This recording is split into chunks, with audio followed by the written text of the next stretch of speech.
Nate Tice, my Badger buddy, and does a great job at breaking down football. You should be following him on Twitter, of course, Nate_Tice. I got that right. Or Nate Tice _. What is it? Nate_Tice. I missed out. There's another Nate Tice out there who also tweets a lot about sports. Oh. A little more controversial takes than I have. A Twitter doppelganger. Yeah. That's rough. He's definitely the Waluigi for me. I wouldn't say Wario, Waluigi, because of the frame. I would not like that guy if I were you.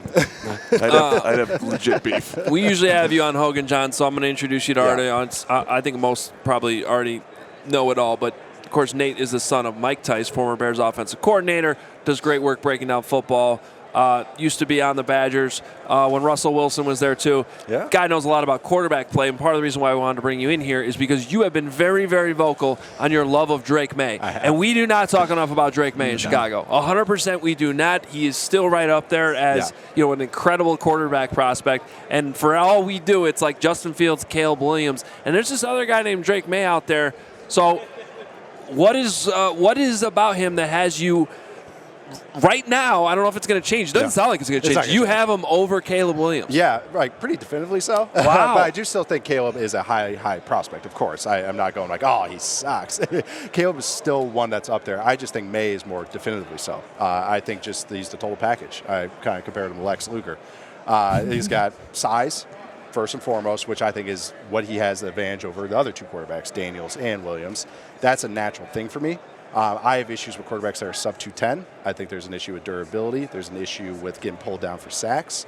So first and foremost, he has that. On top of that, I think he's a great athlete. He's from a family of athletes, basketball player, baseball players. His dad was a football player. He is a great athlete himself. He's a fantastic scrambler. And I think that's what's been underrated about his game. He has as much creativity and chaotic play in a good way. I mean, that's a compliment. And also just ad-libbing as the other guys do. But I think because of the stereotypes that everyone goes, pocket passer. And they just look at him. He does all that, and I haven't gotten to what he does from the pocket, which is he pushes the ball, which is first and foremost what I love. He's a big game hunter. He's going to push the ball over the middle of the field. He'll push the ball down the field. He has accuracy. He will have the random spray we talked about yesterday. Yeah. He's a line drive thrower like Justin Herbert is, kind of like how Ryan Tannehill is, just throwing style. So those types of guys, they can, when they miss hard. It's a direct line, so they miss spray. But I do think he has accuracy at all three levels. But I know I'm gushing a lot about him. I would say the negatives I have for him is he can go on a heat check once in a while. We're trying to create a little too much, but he has gotten better. He's a redshirt sophomore. Right? He's going to just turn 21. All these guys are pretty young. So Daniels, even as a fifth-year guy, is fairly young. But it's I think with that is redshirt sophomore. This guy's super young. He's still improving. And the stuff that he had negatives on, already at a passable level. It's not like a huge blemish. And he mitigates sacks. And he leads his teams back to wins when they're down. So to me, because I've been doing the show with Dane Brugler, I watch these guys pretty early on. It seems like a lot of people are going through what I went through in September. And they kind of go, no, this is the guy, because now we're catching up to the draft process. But to me, he's the prize of this draft. And I think Caleb is also a very good prize. But to me, I think Maye is the guy. So, and by the way, prospects to pros on the Athletic football feed. It's outstanding, and I listen to you guys all year because it's just a great way to kind of keep up when you can't watch every college football game. You guys during the football season are kind of keeping everybody up to date, and of course now into the draft season, it'll pick up even more. But yeah, because Dane went through, and we love Dane. Dane's with the beast. Dane kind of went through that in the middle of the season, where he I think his top 50 that came out in November, he actually had Drake Maye number 1 over Caleb Williams. And now I heard on a recent episode that he's kind of back towards Caleb Williams. And every mock he's done, he's had Caleb Williams going to the Bears. But, yeah, it was like sort of that part of the season where Caleb started to struggle. And Drake, he didn't have a flawless season either. No, especially the last couple games. And this is a classic have to watch. And because I looked at those box scores and I was like, oh, yeah, I think he had a game where he was like 29 to like 50 against NC State, something like that. It's like, all right, what happened here? He still was a baller. He still was great. He was still the guy carrying this team. Like that's the thing. He didn't have a lot of help. He had one receiver, Tez Walker, who didn't come in until October. And he made him look pretty good. And everyone's like, oh, this guy might be a top 40 pick. And then they got to the Senior Bowl, and he looks like a guy that might not go round 3 at best. I thought Tez struggled last week. Yes, and Tight end, that was decent. The O-line was very patchy. And so that is the thing. He didn't have a lot of help. Caleb didn't have a lot of help either. The offensive line was porous. I thought the scheme with USC was bad, which was shocking to me. Well, not so much Cliff was there, but with Lincoln Riley, I have a lot of respect for Lincoln Riley. I was like, what is this? I thought some of the pass catchers were decent, some of the younger guys, but I thought Maye just had no help. And there he is, just putting up yards, putting up points, carrying his team to all these close games, even the ones they lost that look bad box score-wise. If you watch down to down, it's like he's pinning on his teammate's chest and he drops it on a huge third down, or he scrambles and he's checking into he's already checking protections too, by the way. We'll throw that another compliment to him. I swear, I'm not trying to just I wasn't going into this process thinking I like him so much, but I ended up so high on him. But he handles all these things that, yes, the results are there, but his process is still good, even in the bad games. So Nate, what's the biggest separator then from you when you look at Drake Maye and Caleb Williams? You were highlighting all the things about Drake, but what is the biggest separator that has him over the top right now for you? Working over the middle. That is the biggest thing, because I think that's three-point shooting to me for quarterbacks.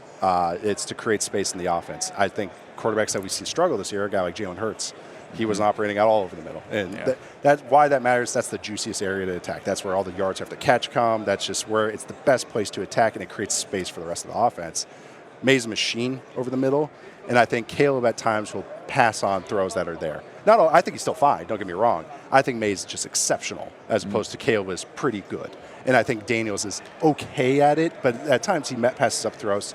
I think when you try to work on the outside over and over, that can lead to kind of some inconsistencies, because you have to throw more of the middle. That's like if you just keep driving to the hoop, once in a while you're gonna get knocked off and not be able to finish. That's working on the outside. So are you saying that if you were the Bears, you would trade from 1 to 2, draft Maye, get all the draft capital you could, and move on from Justin? I think that would be a phenomenal outcome. And I as I've gone on his show plenty of times, and I was high on Fields. Like, I had Fields as a high prospect. I was still always optimistic about him. I kind of know what he is now. I look at him as, okay, maybe we can get like a taller Russell Wilson out of him, but that has a ceiling to it. Like I say, working over the middle. Fields does not work over the middle. That's why he can feel so up and down. Once in a while he hits one, and he throws to the outside and he scrambles, but there's still that that consistency. He's going to be a very explosive player, but I think I have Maye as a higher prospect, and I was high on Fields. I look at Caleb as more of an equal tier prospect as Fields. And again, I was high on Fields, so that's a huge compliment. But I just think Maye is a better one. You reset the draft or the contract stuff, and if you can get a haul and you're going to pick 2, I think that's like win. That's why I want to have you on the show, because we don't talk about that scenario enough, and it's so. I mean, for the fans that want to get more draft capital, there is this scenario, especially with all this smoke all of a sudden with Cliff Kingsbury going to Washington and all this, where you could still get a lot. Washington's going to have to pay a premium on that. This isn't going to be your typical move up one spot trade. And trade like a third rounder. It's like, no, it's going to be a real No, thing. they're going to have to give up a lot.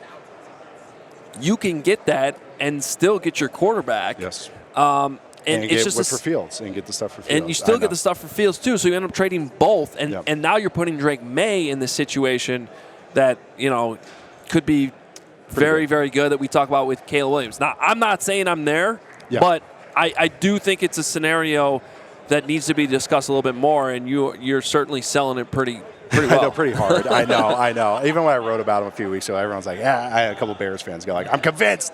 I was like, I had no idea who this guy was, but I'm convinced.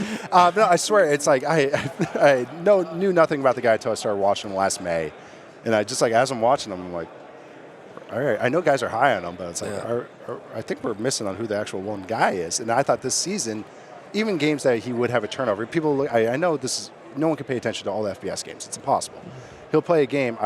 When you commit to a take, you're going to watch a lot of that take to make sure. So I watched a lot of North Carolina this year. And I'm watching him are anyone else seeing this? Like, this guy's throwing balls left-handed for touchdowns. He's the one up against Pitt. I love that. And he does that every week. And everyone's like, oh, Caleb is so creative, which he is. But I'm like, Maye's just as creative. Like, this is a basketball guy.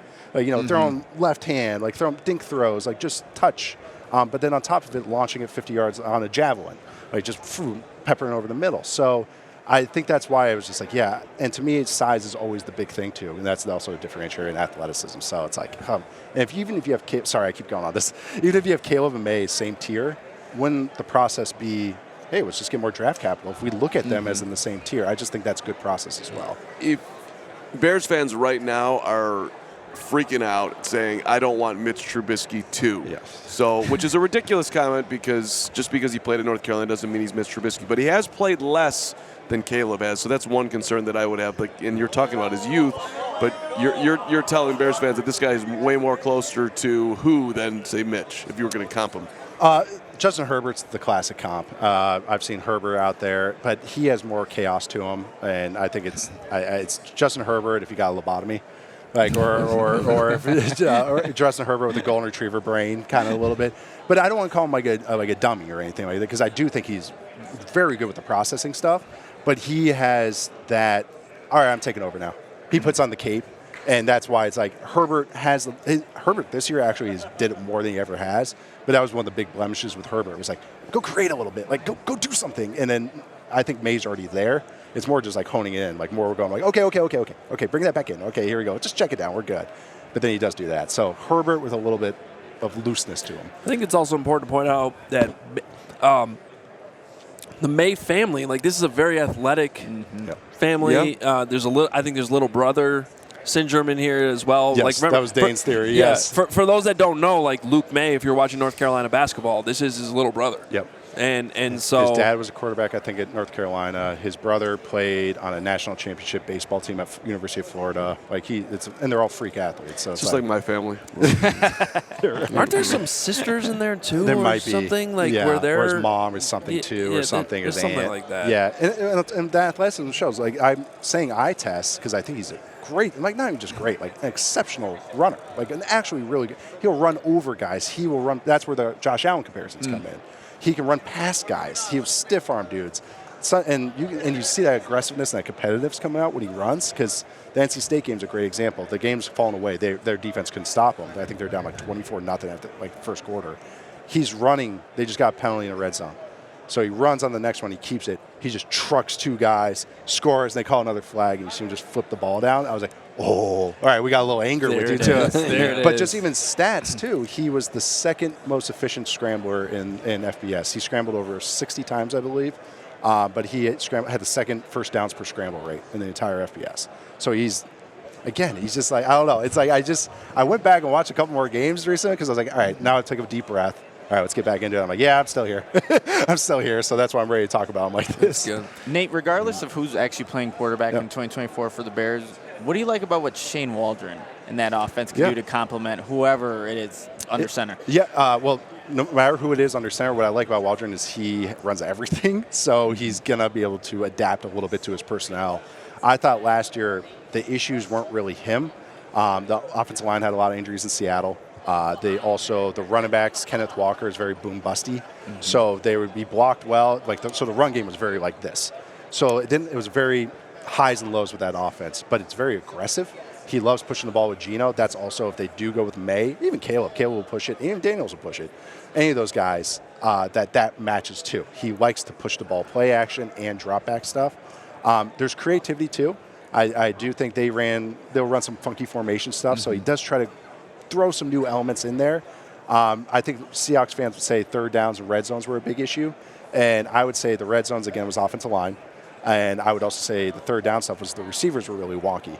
And I think you guys dodged a bullet by not hiring Sanjay Lal as receiver coach because he's been the Seahawks receiver coach and then Jaguars receiver coach before that. And both stops before that, the receivers got worse.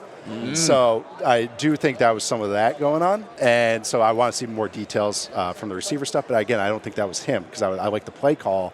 But then it'd be DK Metcalf botching, going like in the middle of a play, going like, what? And you're like, it's 3rd and 5, buddy. Like you can't stop running around. Or JSN, who was a rookie this year, Jackson Smith and Jigba, you can see a couple botches from him. This is just watching it. But I like the design. Everything was sound. And I think the personnel is going to match what he likes to do, too. Justin Fields, Caleb Williams, Drake Maye. Which one of those 3 quarterbacks is the best fit for Shane Waldron's offense? Maye, yeah. Oh. Yeah. Maye, and then it would go Maye, Caleb, Fields. Okay. Because, again, it's the throwing over the middle stuff and drop back and pushing the ball, which Fields will do, but it's a different type of that. And also he likes to sprinkle in some quick game stuff, which I think Maye and Caleb are better than Fields. Nate, I just want to let you know, and this is totally unfair. But if they pass on Caleb and trade Justin and Drake Maye stinks and those two play each other in the I'll Super never Bowl, live it down. I'm gonna hold you personally I'm responsible. fine with that. I'm fine with that. I'm totally fine with that. Well, that was last year. I was on their show, and I was like, I don't know if I would trade Justin yet because, I don't look at any of these 3 quarterback prospects at his level as a prospect. I ended up liking Stroud a little bit, Richardson a little bit. Those are my 1-2. But I was like, I still like Fields. And I remember some Bears fans go, we can't draft another Ohio State quarterback. And then you watch how Stroud looked this year. That's where I come to with the North Carolina stuff. It's like, hey, don't tell yourselves that because you already missed them. It's just a stupid way to look at it. Right. Yeah. And there's more logic in looking at it like quarterbacks who come from a certain coach where like they either the system translates or it doesn't. Like Tedford. But like Remember just, the whole Tedford just the stuff? it's just like the jersey doesn't correlate. No. It doesn't matter. All right, Nate, thanks so much. Thanks for having me. Appreciate you, man. Appreciate Always you good guys. talking football with you. We all silly like the mayor.